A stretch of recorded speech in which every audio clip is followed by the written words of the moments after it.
Venga pues. Hagámoslo. Voy a poner un poquito de mantequilla en los sartenes. Yo voy a picar la verdura que le vamos a echar.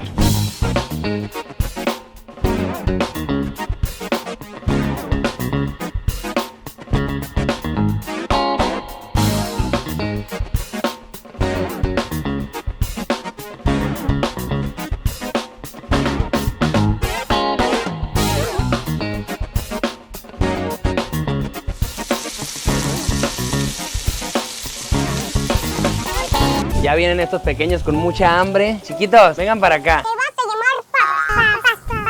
A ver, les voy a echar un poco de mayonesa.